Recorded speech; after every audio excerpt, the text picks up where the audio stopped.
Welcome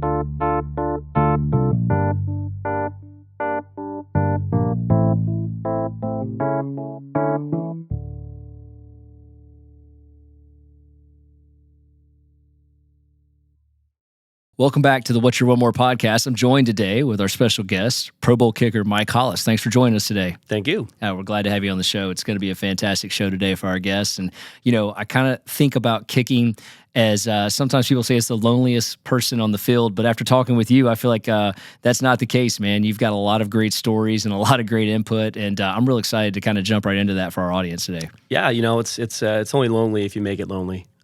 I tried to be an athlete on the field and be accountable to my teammates any way I could. So I was part of a football team. I wasn't just a kicker. So it was fun. It's a blast. Yeah, I can't wait to hear about it. Let's talk about that a little bit. So you're 9 years in the league. And, we were talking a little bit earlier about, being on Idaho and then kind of spending your time there and the desire to get to that coming from Washington, Spokane, Washington. And, as you joined the Idaho team, 2 years in junior college to make it to that team, then at that time they were a D2 and then making your way to the NFL. You want to talk about that journey briefly as you kind of made that decision to become a kicker? You kind of were telling me that just an athlete all around, then all of a sudden to be a kicker. Talk a little bit about what that takes. Because right now I feel like if I stepped outside, I couldn't kick a ball. There's no way I'd get it off the ground at least more than 5 yards potentially. But you don't just wake up one day and go, I'm going to be a kicker. You usually have like a soccer background, I presume, or some sort of kicking at some capacity. You just don't wake up and say, let's be a kicker. Yeah, the biggest story about that, I did grow up playing soccer, and I enjoy playing, pick up football with my neighbors and just kind of having fun. But organized football, I'm like, I was a small guy. I'm like, I don't get killed out there, So, and I had a stepbrother that was a few years older than me, and he was about to graduate and just graduated the high school that I was about to go into. I did play football in the 8th grade though, because one of the things was it was lightweight and heavyweight back then. Mm-hmm. So clearly I was on the lightweight team, and I was like, I feel better. I didn't have to get killed by these big guys. So I played my 8th grade season, but I didn't play my 9th grade year because I thought that I had to do other positions, and it was a free for all at that point as far as weight was concerned. So I had a brother, and back in Washington State when we went from junior. We called it junior high back then, into high school. My junior high went 7th grade, 8th grade, then 9th grade. And then high school was considered 10th, 11th, 12th.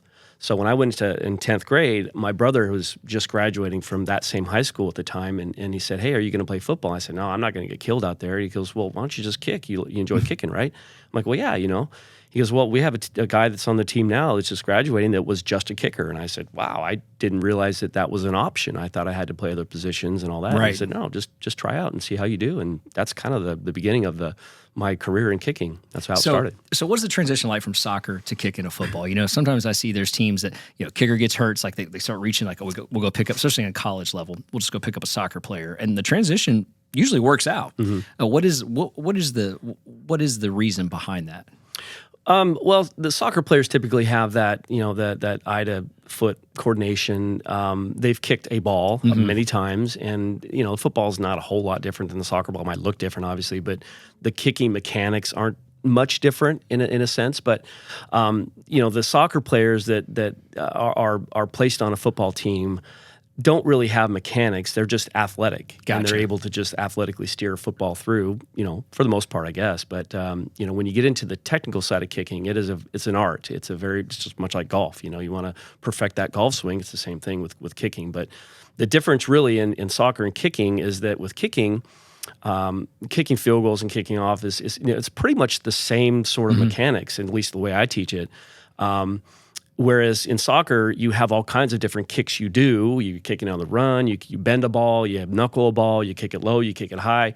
With field goal kicking in general, it's the same kick, and it should be, every single time. Every single time, regardless of where you're on the field. So after becoming a kicker, when did you learn like some of these mechanics? Was it in high school, when you got to college? Like what drove you to learn what you're talking about right now?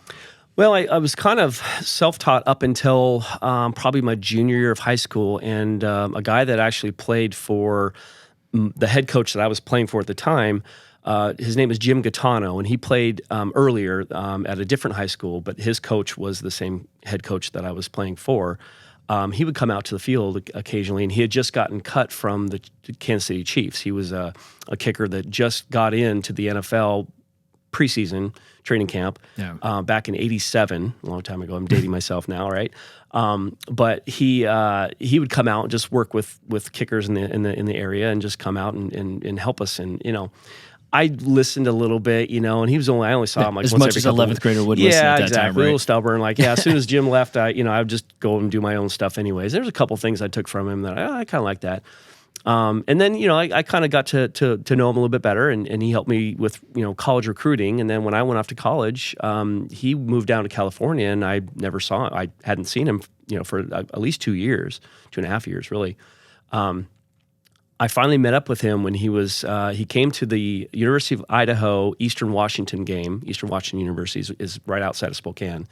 And I was playing in that game, of course, for the Vandals, Idaho Vandals. And at halftime, I'm walking, to the tunnel to go to our locker room, and there was Jim in the stands. And small world. It wasn't like, "Hey, Mike, it's good to see you." It was like, "Hey, you should have made sure, make sure that field goal, the extra point that you kicked, make sure you have 10 more extra points or field goal posts behind that, and make all 10 of them." And I'm like, "That's good to see you too, Jim." Yeah. But that was kind of the beginning of the mechanical training that I started. Was that point. And so as you get into Idaho and then you exit Idaho, how do you make your way into the NFL? I mean, how do you as undrafted at that point, you're trying out for teams. How does that transition in your career? How does that happen? Well, it's an opportunity. Looking at the NFL guys at the time I was in college, my senior year especially, just kind of compare myself to them. Doing hang times on kickoffs and statistically looking at how many field goals are making and missing. And honestly, I wasn't the greatest field goal kicker in college. I had a lot of longer attempts because I had a good leg and I could kick it far. But statistically, I wasn't that great. But I did have a good leg, and I think it kind of switched a little bit when I finally made it in the NFL. I was more accurate, but not as strong as I was before, but still pretty, strong enough, clearly. But it really wasn't something I was dreaming of doing. I just, my goal at that time, and it still is really in life today, everyday life for me, is, do the best I can, and whatever level I get to, great. Right. Whatever I'm capable of doing, I if you're trying to shoot for the stars and the odds are I'm not going to make the stars based on, NFL and all that, then you're going to be disappointed in yourself that you didn't make the NFL. Well, just do as good as you possibly can, and whatever level that takes you, then you're happy with. Yeah. Shoot for the stars, land for the moon type mentality, right. So you're in the NFL. Walk me through how you end up at the Jaguars. Walk the audience through that, because it's where you spent the bulk of your career. Yeah. And obviously, a lot of our audience is going to want to hear about that. We've got tons of questions about that, but I'm always interested in, it's not like you go knock on the door of the Jaguars and go, "Hey, I heard it's tryouts," right? Mm-hmm. And they're like, "Oh, come on in, man. You look like a kicker." So how does that happen? It's a long story. Going through high school, and I was the number one kicker in the league, the Greater Spokane League. Coming out of high school, this is before they had like 5-star ratings, right? And you were rated on Rivals, there was no and One, and all the other things. Mm-hmm. And we discussed prior to this about Jason Hansen. Well, Jason Hansen had a brother by the name of Travis Hansen who was in my grade, right? Travis was the number 2 kicker in the league. I was the number 1 kicker in the league. But my size apparently was an issue. Okay. So Travis was a bigger guy, and he got this full ride scholarship to the University of Washington. And meanwhile, I got nothing. I got opportunities to walk on at these Division I schools where their kickers were kicking well. And I'm like, I'm not going to do that, So I eventually went on to the junior college route, and I took it, it's kind of like baby steps. I went to junior college for 2 years. I was a blue chip All-American my freshman year. I did pretty good my sophomore year, and then at that point I'm done playing junior college football. I'm back now in the same boat I was when I graduated from high school. I'm looking for schools like who's going to pick me up, and nobody did. Where can I play? Yeah, and it was not until I got that phone call from John L. Smith at the University of Idaho. I didn't get a scholarship offer out the gate. It was an opportunity for me to play for the Vandals, to go to school there. And earn the scholarship. Essentially like a preferred walk-on at this point. Basically. That point. And for our audience, today's world, you're seeing online huddle tape. Mm-hmm. You're seeing phone calls coming, social media. We're talking in the early 90s, late 80s. No. I mean, the exposure is not there. It's word of mouth at this time. So you clearly, for him to make a phone call to you, someone gave him a heads up. Hey, we've got this kicker. Yeah. We think he'd be good for you guys. Yeah. And then he reaches out. Yeah, all football teams and colleges, they do a lot of their homework. They'll look at everybody. It's a business for them, really it is. So I had the opportunity to play for the Vandals, and then coming out of Idaho, I was able to play to work out for the Atlanta Falcons and the New York Giants, and then I got a call that the San Diego Chargers wanted me to fly down there and get a workout, and I was fortunate. It was just me and another guy, and I did better than the other guy, and they signed me, and that was just a camp thing, and I was ecstatic, right? Because I had signed an NFL contract. I didn't get any bonus money, which was fine. I'm like, I'm just going to sign a contract here to play in the NFL. It's great, but John Carney was there at the time, so I knew that was going to be kind of I'm just at a camp leg, and I was on full understanding. Not that I didn't think I could beat the guy out, but I eventually got cut, and this is where the story is. It gets even better. I always refer back to my size and so forth, but after getting cut from the Chargers, the general manager of the Chargers and my agent at the time told me, they said, don't enroll in any classes this semester because we're gonna enroll you into the World League draft. It's basically the NFL Europe, Right. and you're gonna get drafted. We're pretty sure you'll get drafted. So of course I followed the rules. I did what they said, and I didn't take any courses. And the draft came and went, and here I am thinking, okay, great, this is fun. I didn't get drafted, but looking back at it, I think it was a little bit of a blessing in disguise because I had a lot of opportunities to work out for some teams that were coming through University of Idaho to look at some of the players that were coming out at the time. So one guy was a punter who's a friend of mine who was 1 year behind me, of course, and his name was Eddie Howard. And I said, Ed, let me know when any opportunities arise where these teams are coming in to look at you, because I'm going to be on the other end of the field kicking. And that's exactly what happened with the Jaguars. They came in to look at Ed Howard, and I was on the other end of the field kicking. And as soon as Ed was done with his workout, I came over and introduced myself to the scout, and he remembered my name. And that's kind of the beginning of the they knew about me, but the guy actually saw me kick and he heard me kick. That's great. And so he put a good word in for me at the facility here in Jacksonville. That's fantastic. Timing's everything, right? Mm-hmm. Good for you for capitalizing, though. Yeah. From a younger generation standpoint, I think some people would never do that. They would never walk up and say, "All right, I'm going to make a moment out of this. Absolutely. I'm going to go make an introduction to someone that's not here to see me, but I'm going to make it memorable." So good for you. Yep. So Jags come a calling, expansion team. Here we go. How does that go? Well, it was they called after they had gotten you had Scott Sisson on the roster, and they had a guy by the name of Nelson Welsh from Clemson, right? So. They had the Jaguars and the Panthers had 2 mini camps because they're both expansion teams, and that was the NFL rule that they could have 2. In the first mini camp, that Nelson kid didn't do real well, and so that's when they were like, "Hey, we need to find somebody." And eventually, that's when I got in. And again, going back to that whole shortness of me and that stigma of me not being able to play in the NFL because of my size. I eventually had to work out for the Jaguars twice because, I had to talk them into it at first because I didn't actually. That Jim, the guy I was telling you about before, my kicking coach, he was the one that did a lot of the legwork. I had an agent at the time, and when the Jaguars called and wanted tape and all that, and so we sent it and didn't hear much from them, and eventually they called back my agent and said, Tom Coughlin, we like Mike's form. He kicks the ball really well, but Tom's just looking for somebody a little bit bigger, and so we're going to pass. And my agent at the time was, he kind of just laughed it off, like, no big deal. We'll find another team, this and that. Well, Jim did not laugh it off at all. He was actually really mad.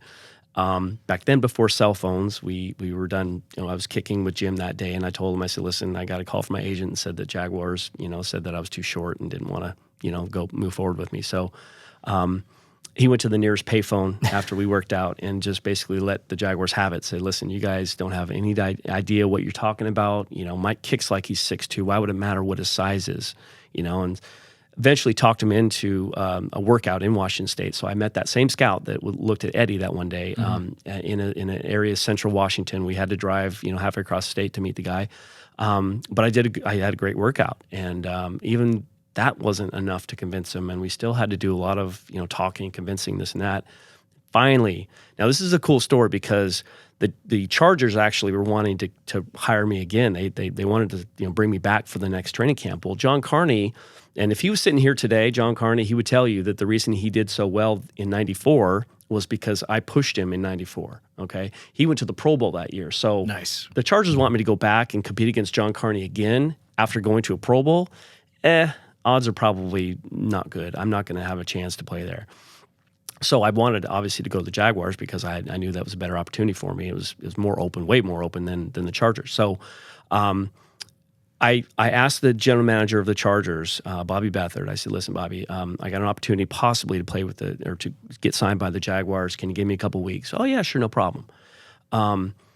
About 2 weeks had come and gone, and I'm sitting there on a Sunday night talking to my family about, I gotta call the Chargers and let them know I got to make a decision. I can't let something slide. I definitely want to get in the training camp again. Monday morning comes around, a phone call. Somebody calls. I pick up the phone. It's the Jaguars. They want to fly me in. We want you to work out in person in front of Tom Coughlin and Larry Pasquale, our special teams coach. He wants to see you kick in person because he doesn't really believe that you're as good as you are. Okay. And so they flew me in. I was the only one they flew in, which at that point, you're like, okay, I don't have anybody to compete with. They must like me. If I kick well, I'm probably going to get signed. And that's exactly what happened. So that's the beginning, really. But ultimately, the whole fact of them just passing on me left and right, even the colleges I was trying to get into, you're too small, you're too small, you're too small. Well, I finally made it. I finally got on the team and made it on the training camp roster. Of course, now I have to beat out Scott Sisson, and it came down to the wire. It really did. Scott had missed an extra point in the very last preseason game, and I think that was kind of the nail in the coffin for him. And they went with me. Do you think most teams drag it out like that? Or do you think that's an organizational issue as far for the kickers? Just in general, players, kickers, positions. I mean, do you think that's, hey, listen, obviously, if they have their guy, they're going to pull the trigger right away. But let's say they're just kind of bouncing around looking for someone that's not quote unquote their guy or whatever you want to call it. Maybe it just doesn't fit the mold. That's not what they have vision in their head. Do they always drag it out to the last second? It really depends on their needs, okay. and if they feel that they have a good competition at a certain position and they want to see the last game. When I was with the Chargers, I got cut before the last preseason game. They knew that they were going to stick with John, and that was fine. I get that, but they do that. They want to make sure they take every opportunity to look at a player and give them as much game film and game experience as they can because they want to see how good they are under the pressure and all that. So, as a player, how much does that irritate or tick you off? Not at all. Coming with a chip on your shoulder with it? Not at all? No. Every year that I played in the NFL, there was always a kicker competing against me on the team that I was signed on. So every year, the Jaguars, 7 years in a row, I had a kicker from a college come in to compete with me every single year. Brian Barker, who was the punter, never had any punter to come in, but that's, they had enough trust in Brian, and even with me, I think they did as well. I think they just did it more for, the reasons of, having a backup or something, Gotcha. Not really a backup. There's no such thing as a backup, but having someone to call, they just want to evaluate them basically. Knowing that they were going to stick with me, they just want to see if I do get hurt, what's out there. And, it is what it is, and I get it. Yeah, so you make it on the team, 7 years you're there. What's your favorite place besides Jacksonville to play? What's the best stadium besides Jacksonville you're at where you're like, you know what, I love coming to this place? Anywhere there's a dome. Really? Oh, yeah. As a kicker, yeah. Any indoor dome, facility is great. Controlled. Yeah. More specific, I guess, and it was a dome, but Detroit Lions had a really cool dome. They still do. They're still playing that. It was cool. It was really cool to be there. Buddy Hansen across the field over there. Course. A guy you grew up with or in the same area.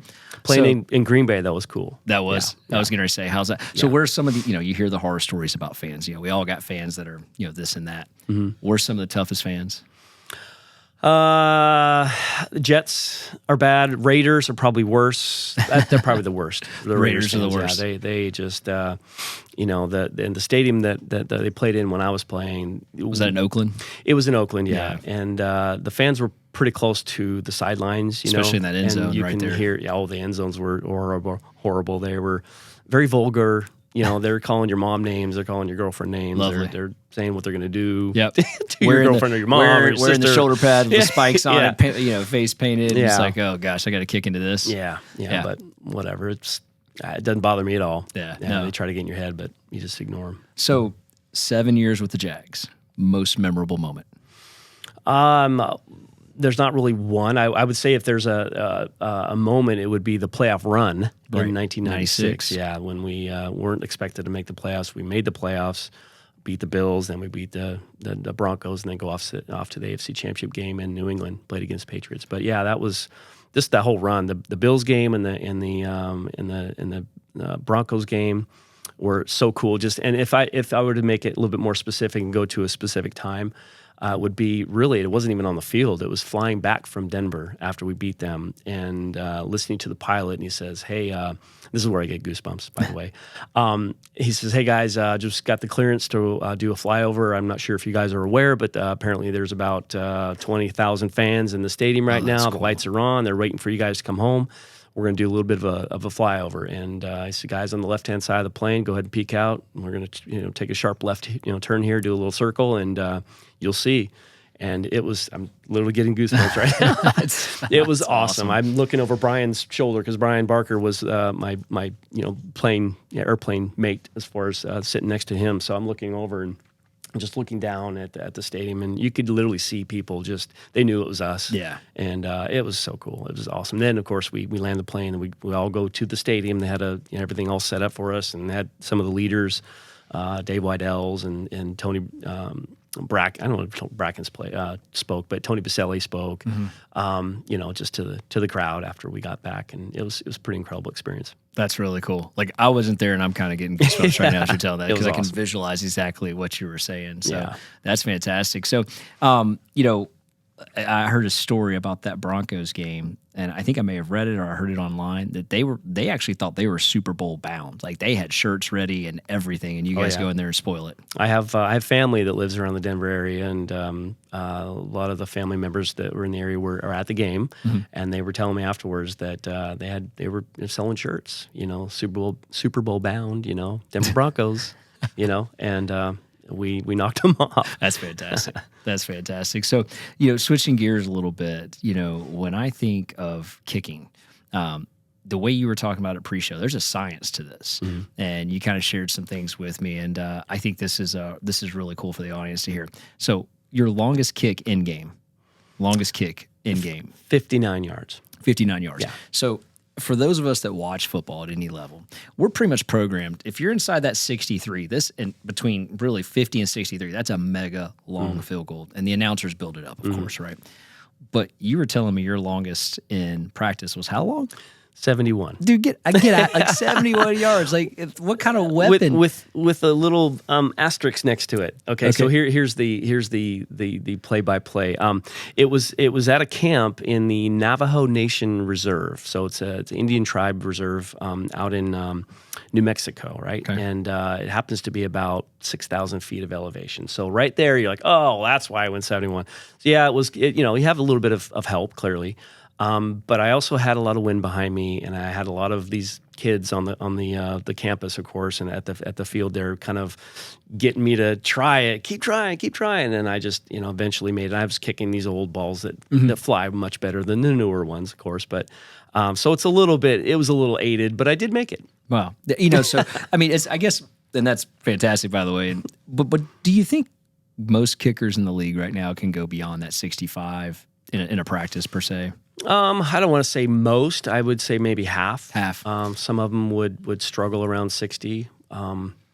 But you're not having that many attempts at that level. Well, these days they are actually kicking a lot more longer ones, but you don't see them until halftime, at the end of the half, or possibly at the end of the game, depending on how confident the coach is with their kicker. But getting back with these longer kicks, we were talking earlier about the penalty. Really, if you miss a kick, is that ball goes back to the spot that it was kicked from.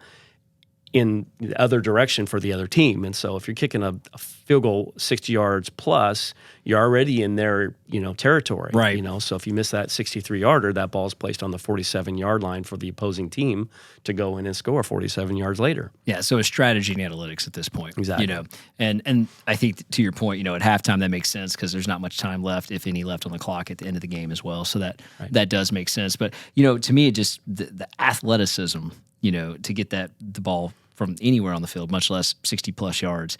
Talk about the science behind kicking a little bit here, because I heard you say, you can be a great athlete, but your athleticism is only going to carry you so far. And earlier in our conversation, you used words like mechanics, and you used athleticism, but also knowing how to do it the right way and consistency. Talk a little bit about that. What is the science when you say that behind kicking? Well, there's always the best way to do anything. Anything mechanical, anything that you're doing in life. Doesn't matter what it is. If it's a certain skill, there's always the best way to do it. And, sometimes, whatever that skill might be, that people have figured out the best way, but there's things that maybe people haven't figured out the best way. But with kicking, I still am a firm believer of this because I have an academy. I've been doing it for a long time, and I've had this academy for 17 years now, Proform Kicking, and it's here locally, and I coach kids. And so the biggest problem that we have is these kids who are athletic, they have a hard time listening or doing some of the things that I'm trying to tell them to do because they're strong and athletic. Yeah, they already kicked the ball far, and so why would I? And it's like, little Johnny, why are you here then if you're big, strong, and freakishly athletic, right?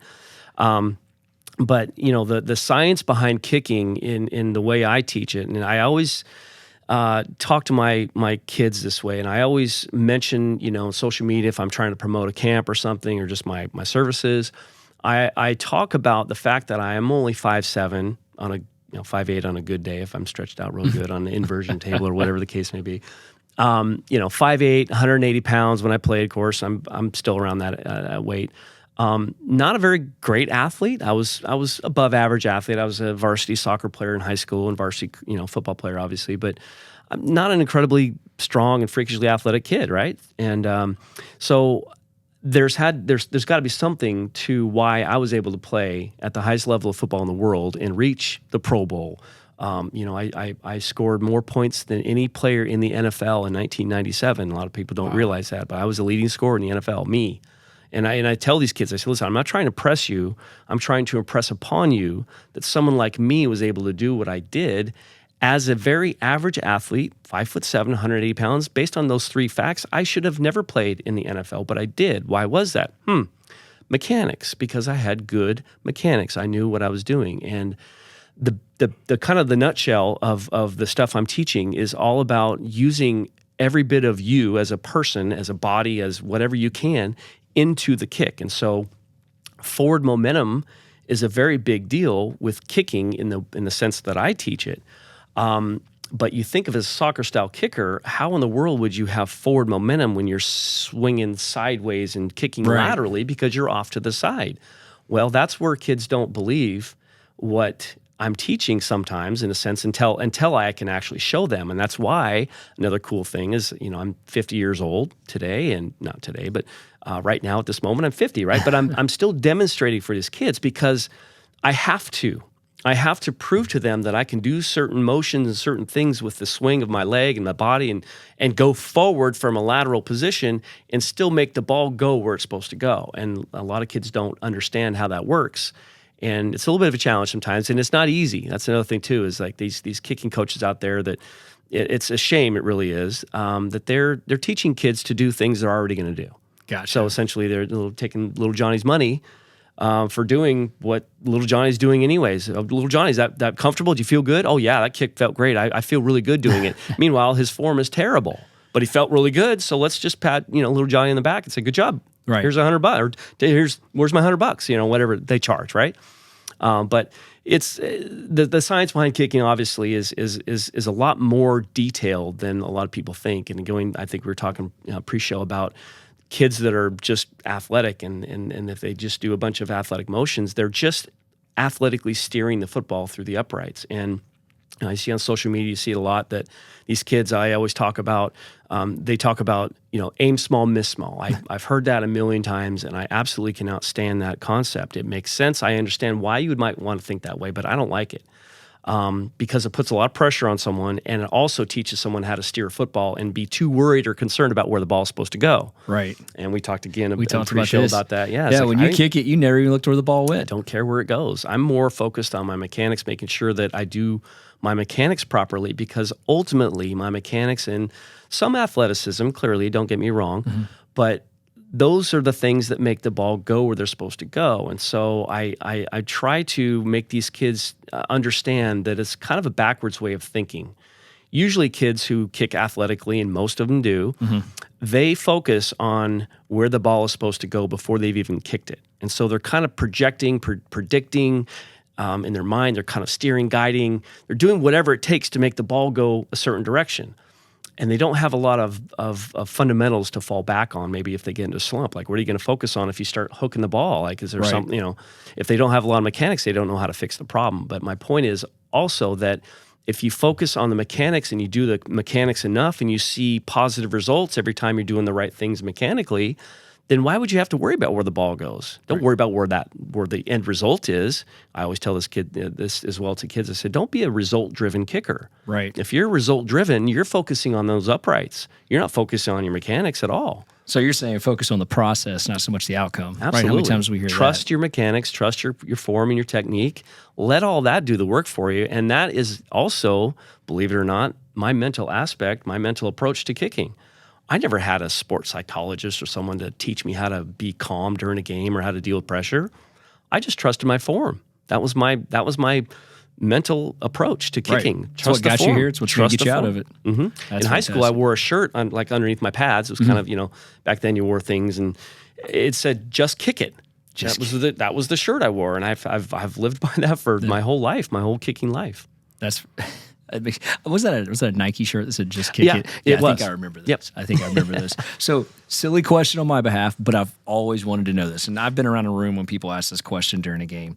So, I'm pardon my ignorance here. How many steps do you know to take back before you take the left or you go right?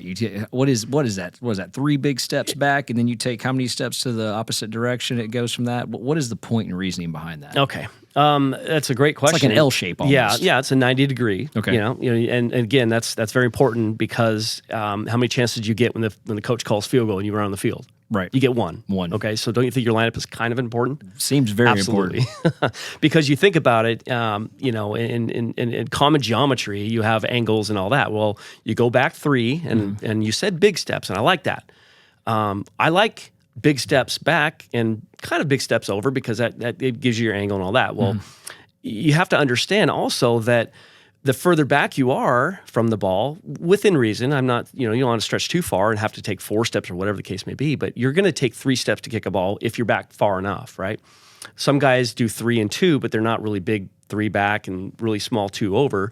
And sometimes it'll take a little jab step or just 2 steps. Okay. Well, the further back I am before I kick a football, the more momentum I'm forcing myself to generate, right? Part of that science. Going back to that science. That's what I want. I want momentum to help me kick the ball. And in the stuff that I teach, there's not a lot of things that I teach in the mechanics that are kind of instant results. You're not going to go to my academy and have a session or 2 and become an all-American kicker. Okay, it's going to be a process, but you're probably not going to kick better the next day either, okay? And I don't say that to scare kids away. I say, listen, you're going to take a few steps back because you're learning something new, and it takes a while for your newer habits to more or less develop, right? And so when you're back further, that's one thing that happens instantly for us. And like I said, there's not a lot of things that are instant results when a kicker comes in and works out with us. But one thing I've seen, and I've done it many years, is if I get a guy that's too close to the ball and I move him back, the first kick out of the gate that they do is a better kick than they've done for a long time. And they're wondering, well, why did that other coach tell me to move up? I saw something today on social media. A guy said, well, you should never be more than 3 yards away from the ball. I'm like, okay, well, what if you're 6'7"? What if you're, 7 foot tall and your legs are long as, giraffe legs, You can't judge that based on every single person's body size. I've even heard it down to the inch. Wow. You know, and these, believe me, there's a lot of crazy kicking coaches out there that make kicking difficult. They really do. And that's ultimately what I'm in the business of making kicking a lot more easy on kids, eliminating extra motion and movement that most kids would do, thinking it's helping them, and in reality, it's actually hurting them. So it sounds like there's a lot of noise in the kicking game right now as far as the is. coaching, and it's like, oh, how analytical can I get it to make my services justified and to be able to kind of, create a living out of this doing that. But that's kind of, relatable to, I think, a lot of businesses right now. And the more social media out there, the more noisy it's become too. Yeah. So, one of the things I was talking to you about earlier was this academy that you have, and we kind of labeled it Kicker U, if you may. And these are up and coming athletes coming through there from the middle school to collegiate level coming through there. And how long have you been running this camp? You said that's 17 years. 17 years. And one of the things we didn't get to talk about was when I said to a couple of people, actually a handful of people, hey, I'm going to do a podcast with Mike Hollis. You know what their response was? Great guy. Great guy. I thought it was awesome. I'm like, wait a minute, and they're like, oh yeah, and they just this overwhelming response that they're not players. I mean, most of them were women, and I'm like, they're like, he's a great guy. And in the community, it's Charlie, not like that. Don't you do that now? But the reality was, no, they were. I think it shows like your community involvement at this level too. Post retirement and doing what you're doing, and the other thing that I heard someone say is, oh yeah, he's kicker for the Sharks, and I thought that was interesting because even post-retirement, you talked about how, hey, I still have to kick this to show these young individuals I can do it. Man, if I went out there and tried to kick a football right now, I'm pretty sure I'd pull something, and it wouldn't be pretty, and I'd be down and out for a little bit. But you're still doing this, and I think that's awesome and fantastic. I think it says a lot about you too. How welcoming you are of individuals and of people in general, and it's really cool to hear out there. And I think obviously they're going to tune into this as well. It's going to be really cool. So getting back to the Jaguars here a little bit, a couple questions for you.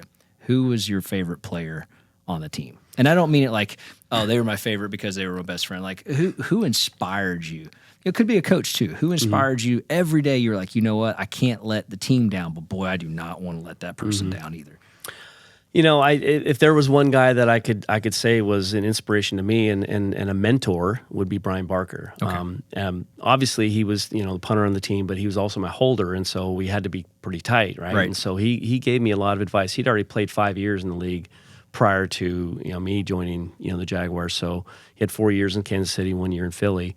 But it took him probably 4 years to get in the league too. So he was older and wiser, and he taught me a lot. And there's a lot of things that I didn't realize, getting into the NFL and dealing with a lot of the pressure and the stress and all that. And one of the things that he had told me is like, listen, if we miss a kick, so he said we, he didn't say you. Right. If we miss a kick, there's going to be some fingers pointed and this and that, and the coaches are going to, try to figure out what's wrong, and you may get yelled at a time or two, or they're going to point the finger right at you and all that, and whatever the case was that whatever made you miss that kick, or whatever happened during the operation that we missed the kick, you have to make sure that you make them aware and let them understand and know that it was your fault. Take responsibility for it. Own it. But, however, in your mind, you know what you did, right or wrong. You know what happened. Maybe I held the ball bad for you.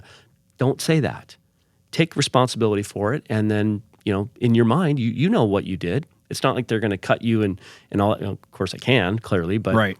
My point was you can't let that will let them affect you, and that will let them affect how you approach the next kick. You just have to take responsibility for it and move advice. on and just make them happy. Yeah. Make them happy, because there's always going to be some finger pointing, and we're always going to try to figure out what the problem was. Just go with it. Yeah, that's a great piece of advice. It could be on and off the field. You could use that in business world. Absolutely. You could use that in relationships. I mean, that just goes so far. There's a lot of competitors though that have too much pride, of course, and so you've seen on TV where players get in fights with their coaches, fist fights sometimes even. Yep. Those are the guys that won't. I got too much pride. That wasn't my fault. That was his fault. Or don't blame me for that, coach. Right. Just suck it up and just deal with it. Yeah. It's not the end of the world. Yeah, no, we see, there's a lot of me ball that gets played. And again, we go back to some of the noise and social media and whatever it is and the pride that's been created throughout all that. And, I think that the game was different when you played versus today too. I mean, and the level of players. Yeah. And some of that ego is much, the bravado is much bigger now than it was, and because it's become more of a show than a game. So we were talking about this earlier when you mentioned Dumb and Dumber and some things, but I go to Ventura, laces out. Is this really a thing, or is this more of like a funny part in the movie? No, it's a thing. It's really a thing. Okay. Yeah, and the thing with back in the day when I was playing, and obviously if Brian Barker was sitting here too, we'd have a lot of chuckles because for the first 2 or 3, 4 years, Dave Weidel was the starting center, but he was also the snapper for field goals. And fourth down comes and he's just dripping sweat everywhere. And he didn't take snapping. He took it serious, but he was not the best at it. And thank God Brian was as good as he was, best holder I ever had in football. But he would save the snap, and that's another piece of advice Brian had gave me. He said, listen, you got to trust me. Okay, I'm going to get the ball down regardless of what you think it looks like, and you'll know if it's not going to come down. I'll get it out of your way immediately if I know I can't get it there. But more than likely, I'm going to put the ball on the ground, and you just got to stick with what you're doing and kick it, right? Yeah. So that was kind of the process of that whole thing, and so we had Dave Weidel for a long time, and these guys nowadays, of course, they have snappers that are just snappers, right? So, dedicated to that they're formation. Incredibly good. And I'm talking incredibly good in a sense where they know how many rotations that ball makes before it gets to the holder's hands. Wow. They know where the laces are going to be when it gets to the holder's hands, and if they're not exactly where they need to be, they just adjust in their in their approach as they're holding the ball before they snap it. They just move the laces a little bit further one way or less than one way and give it a go. That's incredible. Like 4 rotations or whatever. I don't even know what it is anymore, but they get them so good where the holder, and as far as accurate too, so the holders these days are just cakewalking. I mean, it's really a very simple process for these guys now because all they do is put their hands in one spot. When the ball is snapped, catch it right here, put it down, hold it with one. Basically, that's it. They don't have to spin When Brian was here, he's like, he saw all this stuff moving, the laces around, and all kinds of stuff. So it was a lot more challenging back then because of that aspect, and the whole kicking operation, and that's another reason why these kickers are so good these days, is because of that. It's one reason. There's many more, I'm sure, but it's the way the game's evolved too. Yeah, I mean, we're really like dialing down to spins from a long snapper and from a special team. Think about it, the field goal operation is a little different in high school and college and all that because you're a little bit closer. You're not typically the NFL kicker is about 8 yards back from the snap of the ball, right? Okay. So you've got 8 yards back before you run up and kick it. That's where it's spotted, 8 yards back. Well, the timing of that, and I don't know if you're a football fan, you probably realize this, but 1.3 seconds is a standard operation. No, I didn't. In the NFL for a field goal. Wow. 1.3 seconds. And That's fast. You realize how many things can go wrong in 1.3 seconds? Well, I mean, apparently I've seen it before, right? But you don't realize it happens that fast. I mean, one of the best quarterbacks, 2 seconds out of their hands. So you're talking faster than that. It's taking place. And, 1.3 seconds is super fast. But you're right. Tell us and go on, which was going to lead to my next question. When you played, some of the rules have changed too. Like, for example, the defensive linemen, they can't climb on top of someone. But when you played, this was a thing. Yeah. So, I mean, you had 6'5" guys all of a sudden 7'8" because they're stepping on top of someone and jumping up and blocking it. How many times did you get blocked as a kicker? I don't really know, honestly. There's probably 4 or 5 kicks that I got blocked in my career, but were they my fault? Was I slow? Did I kick a low ball? Maybe once or twice or something that might have been my fault. But again, what's going through your head? The coach is going to say they're my fault. It's my fault. Yeah. What's going through your head when you get blocked? Nothing. You just react. Are you like find the ball, find the man with the ball, or are you like you react and you have to do what you got to do, and whatever happens.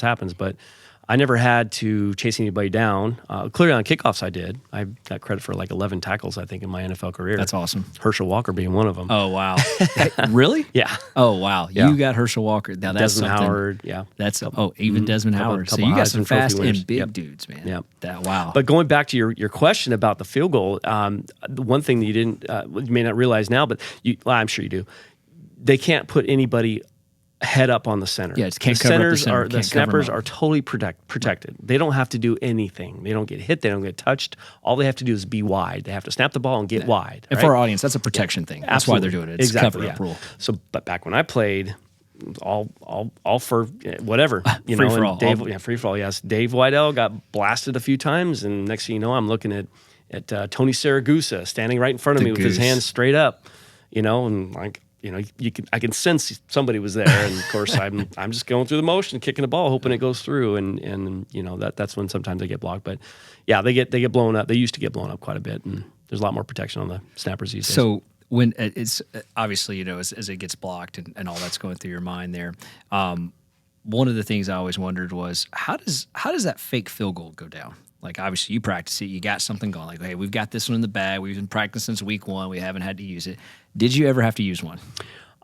One time, but I wasn't really part of it. It was more of Brian Barker running the ball essentially, or passing if he had somebody open. But there's a few times where we would have a fire call, which is a bad snap that Brian couldn't get down. We had to run out for pass or block or whatever the case may be. When you call fire, unintended go.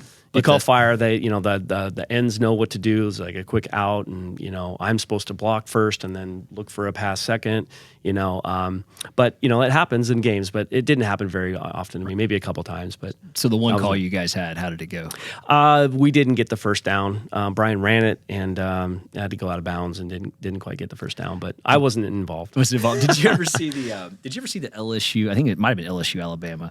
The one where Les Miles had the no look. So in this case, Brian would have just flipped it right over his shoulder. You catch it and take off. Would you have ever wanted to be that guy? Well, no. To be honest, going back to my childhood, saying I don't want to get killed. 5'7", got to make that sweep route. Good luck. Yeah. And again, going back to my athleticism, I wasn't very fast. I was never an extremely fast kid. Even playing soccer, I wasn't that fast. But and that's really up to the coaches. If they can kind of sense your athletic ability. They will use it if they can or want to. I apparently didn't press anybody, so I never had a fake field goal that I had to run. Or maybe you were too big of a weapon to get hurt. Lean scorer 97. Let's keep him off the injured reserve list. Speaking of that, so how many times was roughing the kicker a thing for you in your career, and how did that plague or hurt you at all throughout your career? Hurt me physically or mentally? Because there's a difference. Yeah, both, right? It didn't happen too often. In my career, if I were to put a guess on it, probably like 5 or 6 times. Probably got hit. A couple pretty good hits. My right knee pops on a daily basis now from one of them. But mentally, it for some kickers, I'd say that can't. That focus too much on what's going on around them rather than kicking the ball, they're going to be disturbed about getting hit because they're expecting it to happen again and they're worried it's going to happen again. But you can't worry. That's not your job. You focus on what your job is. If you get hit, you're going to get hit. I mean, it's just the way it is. The receiver's going to jump up and catch a ball. He knows he's going to get hit. Yeah. Well, why don't you catch the ball in the process of getting hit, right? Why don't you just catch it? But that's the thing with kicking. You don't ever think that stuff's intentional. Like that stuff's 100% accidental. It's just bam, bam. It's the part of the game. Yeah, it's part of the game. Yeah, I feel never that way targeted. Too. Never. So, speaking of targeting, I was going to ask you this later, but you said it. What do you think about the rules of the game this year? Or not this year, but over the past 3 years recently?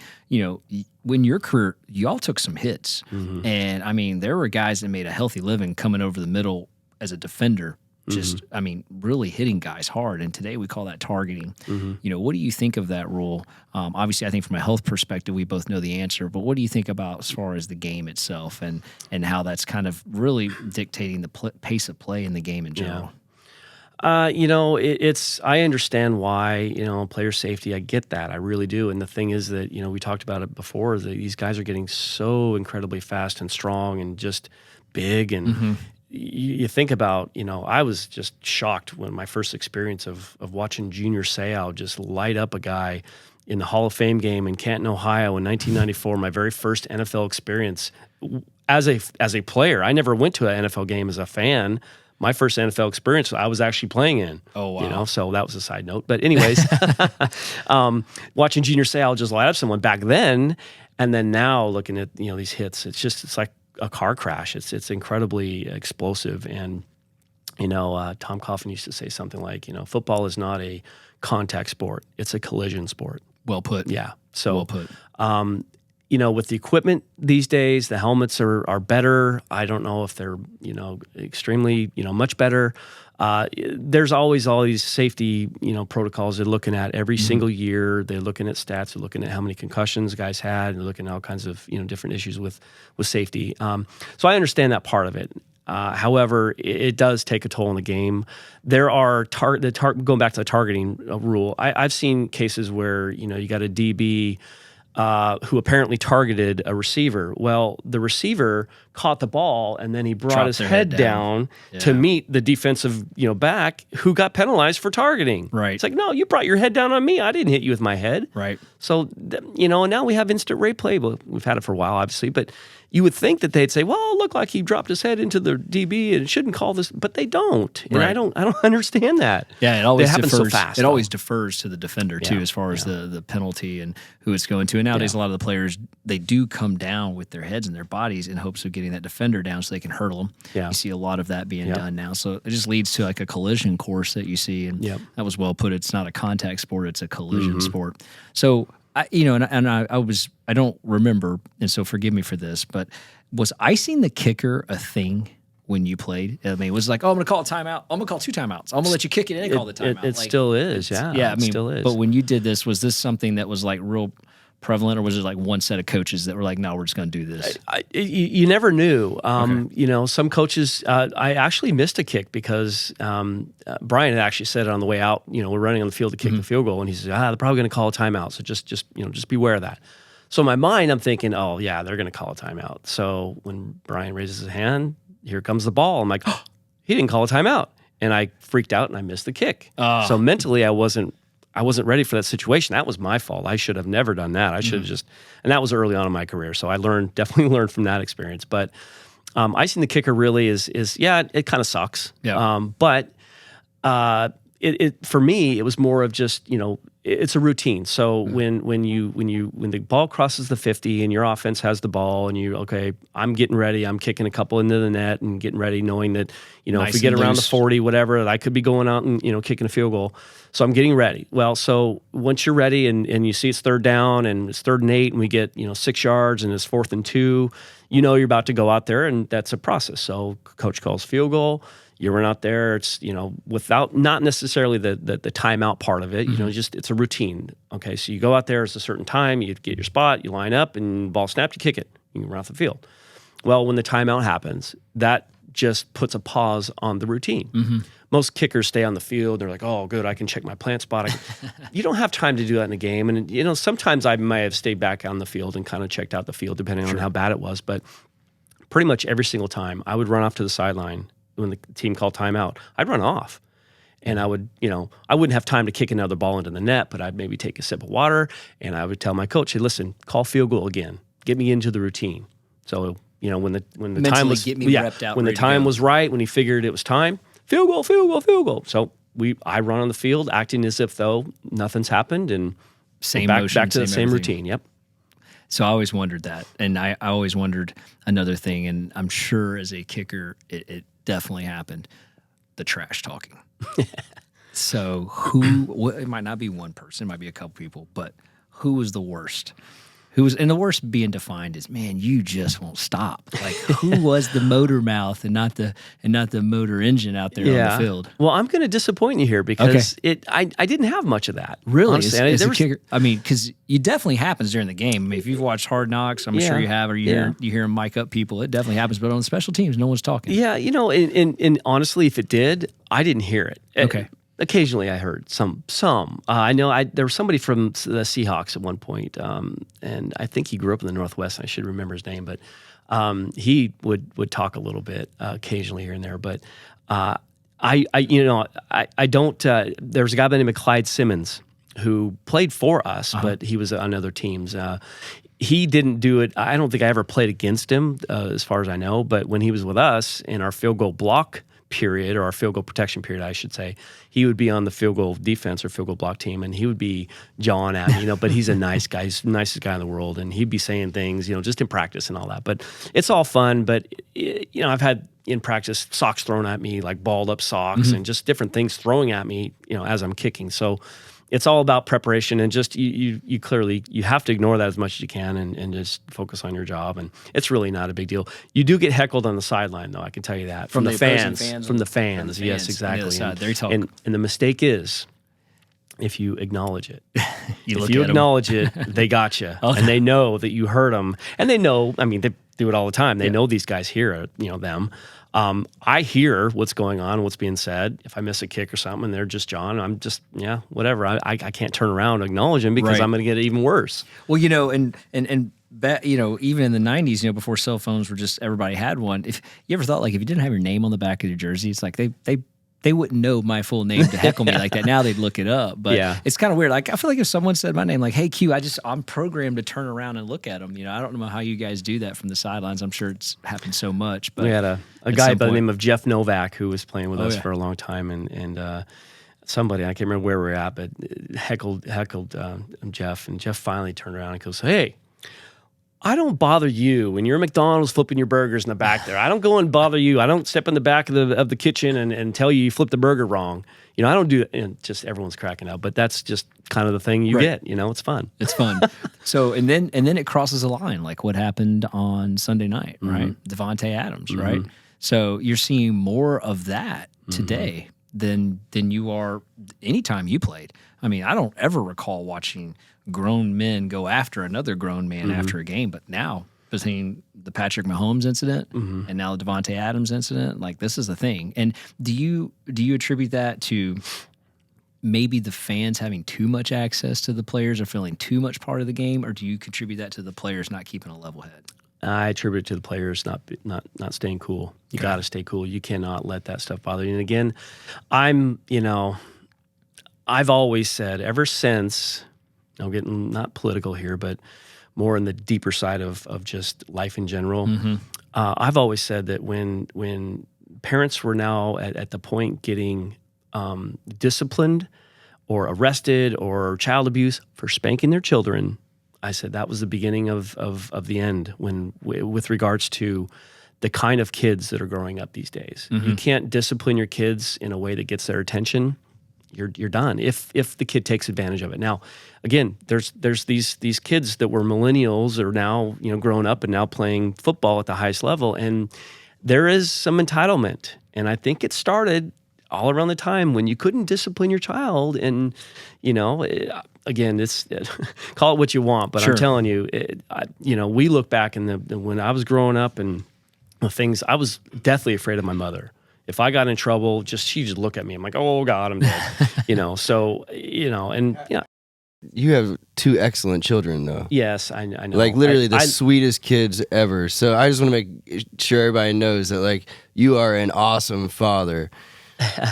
And probably coach as far as, like, bringing, if anybody wants to have their kids be trained by a person that's really going to value them and not just, get paid, that's you to the core. And I Absolutely. think that's showing up. The authenticity of your intentions are showing up even here today in the studio. You can see how enthusiastic you are, how passionate you are. That still bleeds into what you're doing nowadays. And, I think that the other thing I was going to ask was, with access to players via social media now, is that another thing, another dynamic of the game that obviously you didn't have to deal with?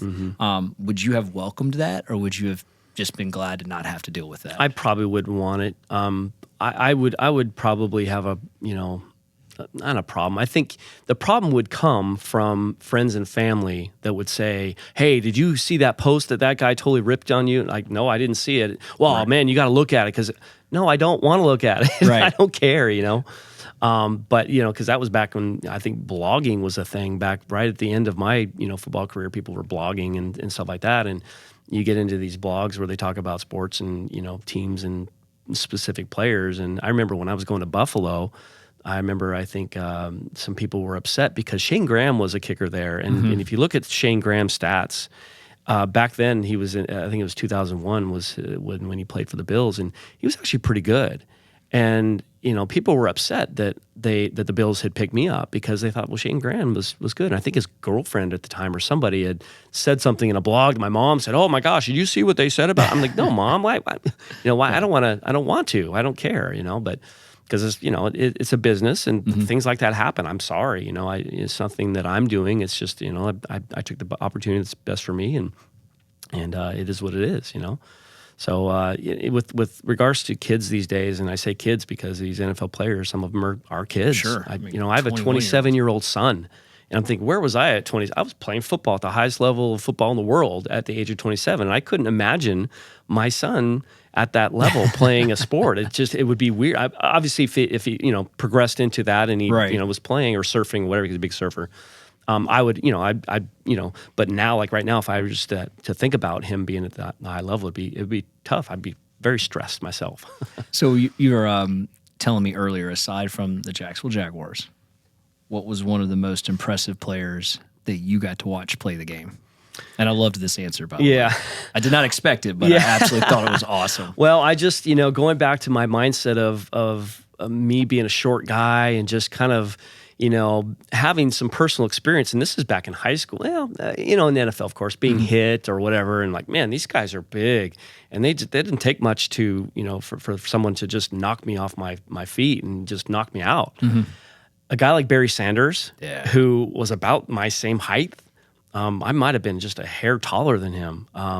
Barry Sanders, to do what he did on that field was just, and I've played against him a few times.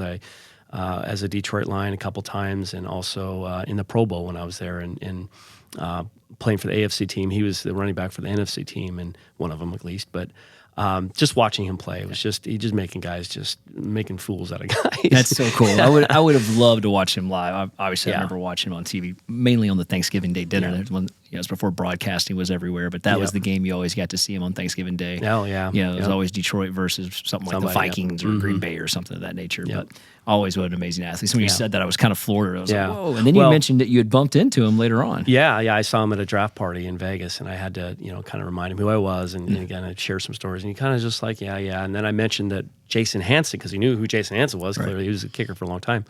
I said, Jason Hanson and I grew up in the same area. And he goes, oh, Jason. Oh, yeah, Jason's good. And that started the conversation, right? So, but another guy that I didn't mention, even though he's in a little hot water right now, is Brett Favre. Yeah. That dude made plays. And I'm just like, my jaw hit the floor at some of these plays. Like, how did that just happen? What did I just see? That was just against us, right? I'm impressed. I'm like, watching him just like, man. And then the first time I did meet, I won't say what he said, but I did meet Brett on the field pregame, and it was a cold. I say cold. That's part of the joke. It was in Jacksonville. I think it was a Monday night game, and it was at night, and clearly, but it was a little chilly. It might have been in the 50s, right? So it's chilly for me. Chill for us. Yep. It's cold, right? So I'm kind of in awe. I'm like, I gotta just at least bump into him or say something to him. And I saw him. He's about to walk in the locker room after their pregame stuff, and I walked in the middle of the field, and I kind of timed it where he was walking, beside me, and I turned and I walked right next to him, and I kind of looked up at him, and I said, "So what's up, man?" He looks down at me. He goes, "What's up, man?" I said, "Man, it's kind of chilly here in Jacksonville, isn't it?" He looked down at me and he said, "You bleeping kicker."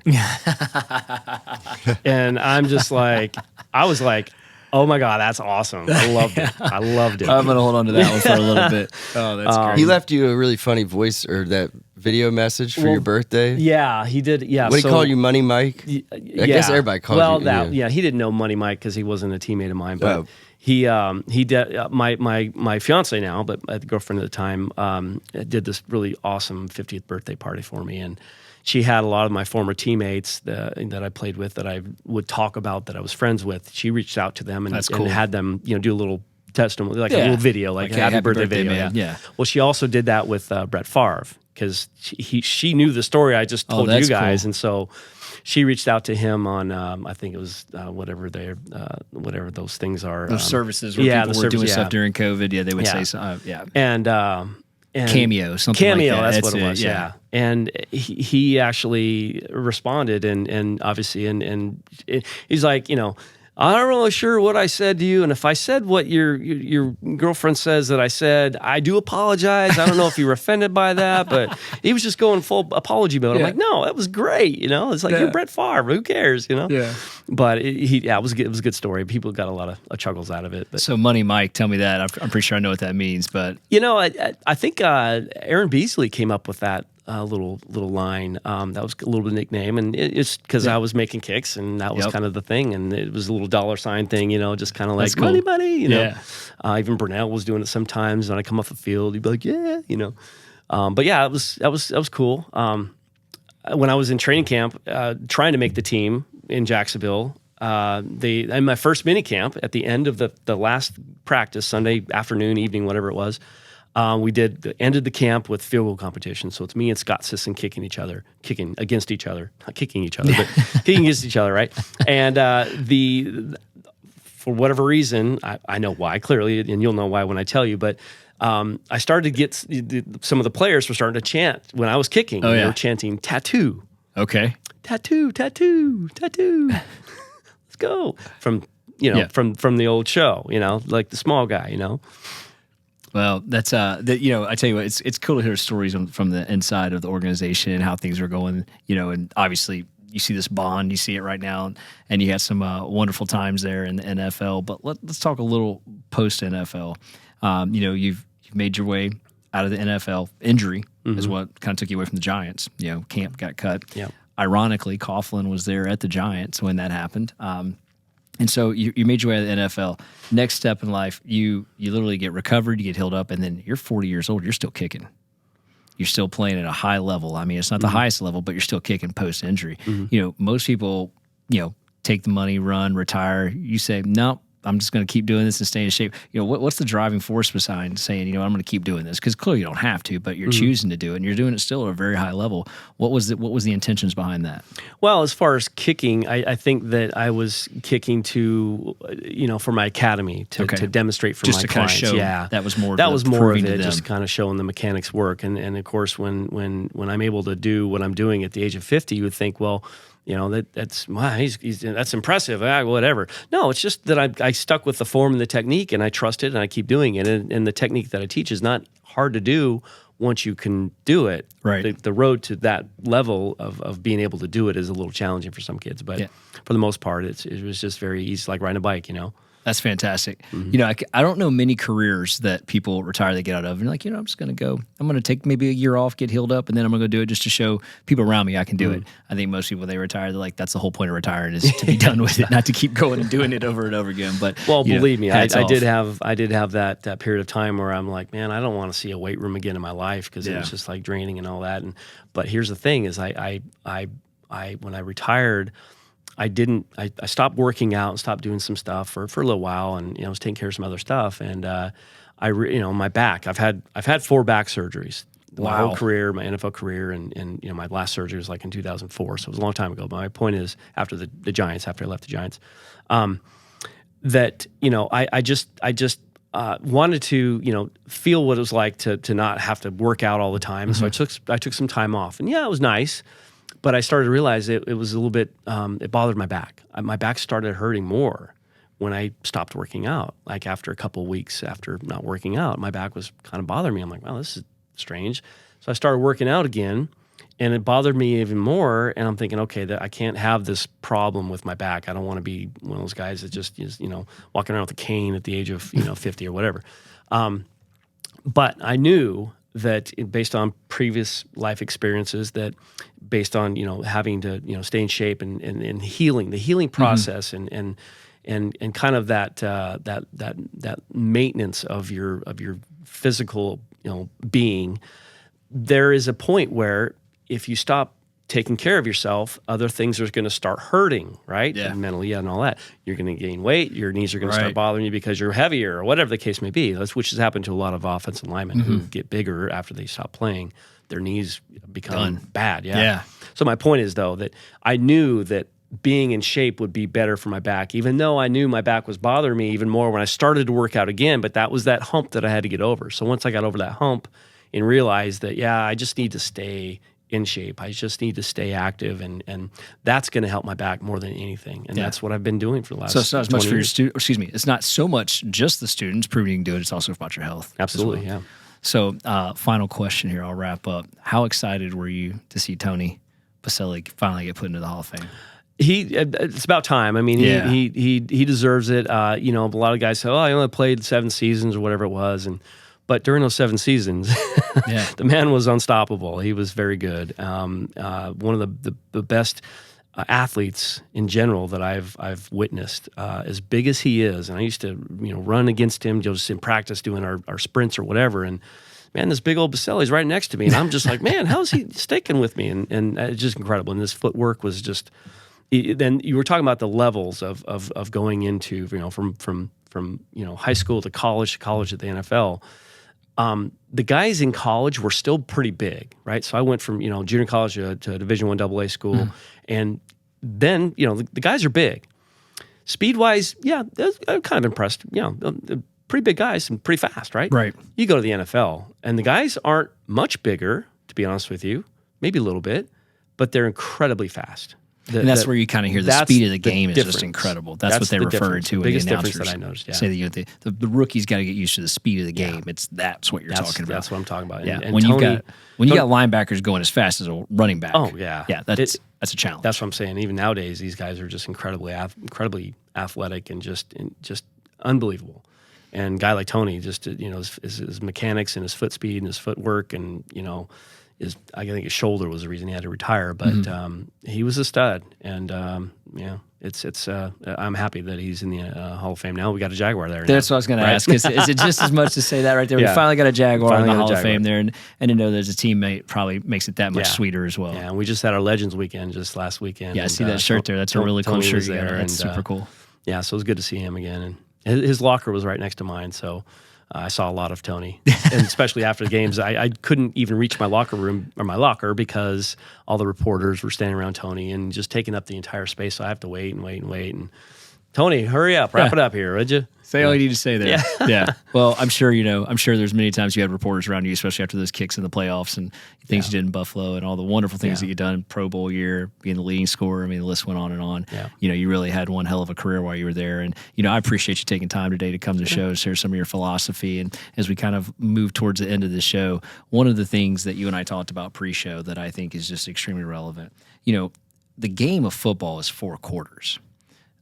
Every season of life and really each year also has 4 quarters. They just happen to be different types of quarters based on seasons. But as we get into this 4th quarter of this year, as we're doing this, from a mental mindset, and we talked about, I think I asked you, are kickers really a head case? You hear that on there, and you really were like, no, not really. What do you mean head case?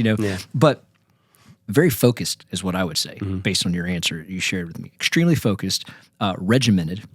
And I think that if I've heard you through this entire interview and pre-interview was that mechanics, regiment, and repetition over and over again will create an outcome. And I think that goes if we're talking business, if we're talking anything in life. And as we approach the 4th quarter into what we're in the 2022 year here, what advice would you give? What piece of advice could you give our audience, whether they're in sales, whether they're in B2B, or whether they're a student athlete that's up and coming? We're in the 4th quarter of this year. What can be that focus that they need to do in that repetition? What is it something that a piece of advice that a person right now could do to kind of achieve that next level they want to get at? Well, the thing that I would say is that, me specifically, didn't matter what quarter I was kicking a football, didn't matter what, and by the way, Coughlin would actually break down the whole season in 4 quarters.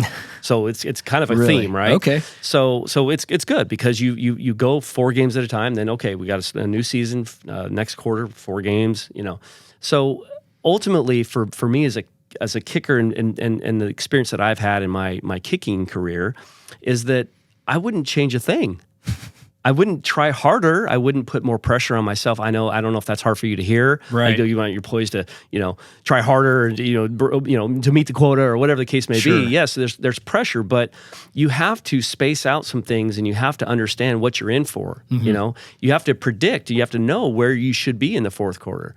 But the thing is, if you're right where you want to be when you enter that 4th quarter in business, whatever the case may be, if your quotas are just lining up just how you planned, why would you try harder? Why would you do anything different? One of the best pieces of advice Brian Barker gave me was on game day, you don't need to try any harder than you do in practice. Why would you? The field is the same distance, the same length, and same width, and the goalposts are still 18 feet 6 inches wide. They might look a little higher and more narrow because they're higher, and it just looks different in the stadium. But I can promise you, they're still 18.6, and everything's the same. Why would you try harder? And I'm telling you, that was a game changer for me because in the first year and a half of my career-ish, somewhere in there, I don't remember when he told me this, I was trying harder on game day, thinking that I need to kick the ball great today. I need to hit it perfect today. I need to, that kickoff, we've been working really hard on that. I got to put that ball in that corner. I'm talking myself out of kicking well, and I'll back up and explain that in a second. But I'm second guessing myself in games when I shouldn't. In other words, I'm trying harder than I should, but in the process of trying harder than I should, I'm doing different things that I've been doing every single day in practice. Why would I change what I've been doing in practice? It's game day. Your excitement's there, the adrenaline's there. Let that be the power. Let that be your force, your whatever you want to call it, and just relax and let the process happen. There's no need to treat any kick differently, whether it's game day or not. The mechanics are the same. There's nothing different. The results are going to be the ball going through the uprights if you kick it well. But if you put more pressure on yourself, and that's really where I'm going with that, is that you add more pressure to yourself when you make the process more difficult, or your prediction more difficult, or what your expectations are in that game more than you would in practice. It's the same. It's mechanically, everything is the same. The field's the same. Everything's the same. I used to have a coach tell me that I coached with that every game day was just a showcase of what your practice is. That practice is the most important thing you do. You just go out and play the game. It's a showcase in front of an audience of what you've been working on, whether you're doing it right or get enough reps or not. Right. And that practice was far more important than game day. And unfortunately, we treat it the other way around. Yep. So interesting. Well, thanks for sharing that with us. I know I said that was going to be the final question, but man, I'd be remiss if I didn't ask this. That 99 season, how bad did you not like the Tennessee Titans that year?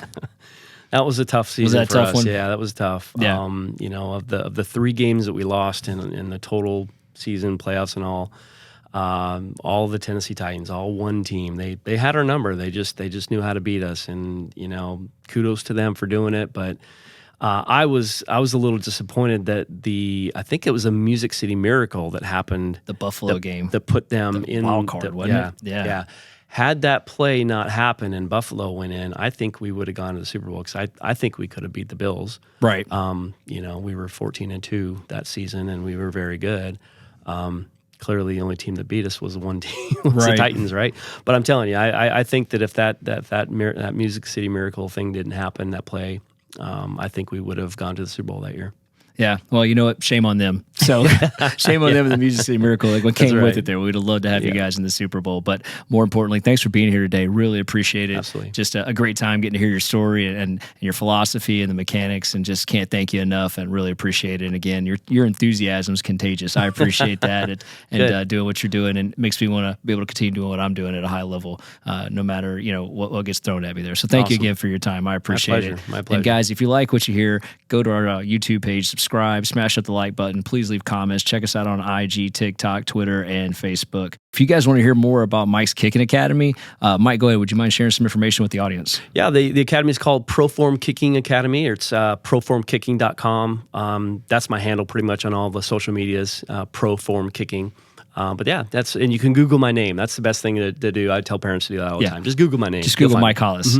Well, guys, I tell you what, if you want to learn about kicking, you want to learn the right way and the mechanics, I think you heard a great episode on that. And also a person that's got some life lessons for you as well. And also the leading scorer of 1997. There's a lot to be said about that. Mike, thanks again for being on the show. Thank you. Got one more shot, I'm gonna make it. One more chance, I'm gonna take it. I meant it when I said it, now it's time for me to do it. I got one life to live, so I put my all into it, yeah.